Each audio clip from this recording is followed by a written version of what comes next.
विनय और अंजना एक ही कॉलेज के दोस्त थे। दोनों एक दूसरे से काफ़ी प्यार करते थे, लेकिन किसी ने इजहार नहीं किया था। बस एक दूसरे से मिलने के लिए बेचैन रहते थे।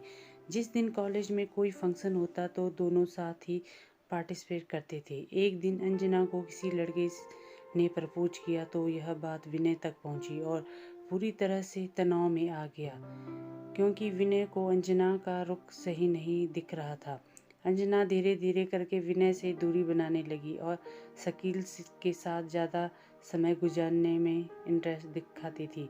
अब वकील और अंजना एक दूसरे के हो चुके थे। इधर विनय ने कॉलेज आना बंद कर दिया था। काफ़ी समय बाद अंजना को विनय याद आने लगा।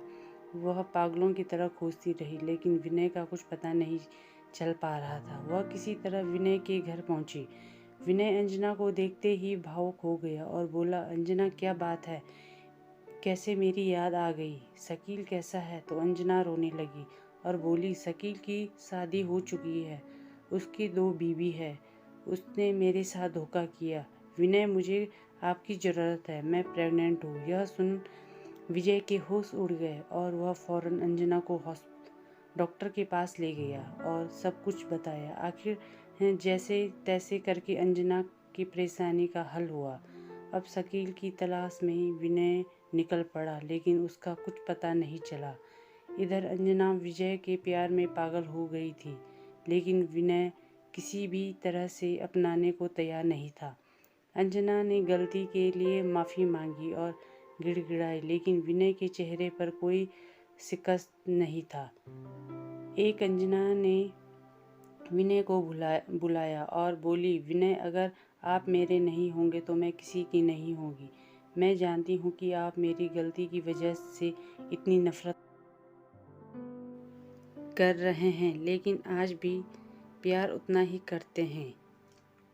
इतने में विनय अंजना से लिपट कर रोने लगा और दोनों एक दूसरे को इजहार किए। अब दोनों का प्यार सलाखों पर पहुंचने लगा। इधर घर और समाज दोनों प्यार के खिलाफ थे। विनय और अंजना शादी करना चाहते थे, एक दूसरे की जिंदगी भर के लिए होना चाहते थे, लेकिन अंजना के घर वालों को कतई बर्दाश्त नहीं था, क्योंकि विनय छोटी कास्ट का था। फिर अंजना और विनय ने घर से भागने की प्लानिंग की और घर से भागकर दिल्ली चले गए। फिर कुछ वक्त ही बीता था कि विनय के पिता की मौत हो गई, जिसकी वजह से विनय को घर वापस लौटना पड़ा। विनय जब घर आया तो देखा पिता का मौत नेचुरल नहीं है, यह साजिश है। ऐसे में वह अंजना को बताया और अंजना ने जैसे घर में एंटर किया, उसके पिताजी ने उसे गोली मार दी और वहीं मौत हो गई और दोनों की लव स्टोरी का यहीं पे अंत हो गया।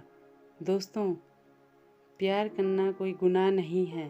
प्यार की हत्या समाज की कुरीतियों के कारण हो जाती है। ऐसे में हमें सोच बदलना होगा। आपको यह लव स्टोरी कैसी लगी, कमेंट में ज़रूर बताइएगा और चैनल को सब्सक्राइब कीजिए। धन्यवाद।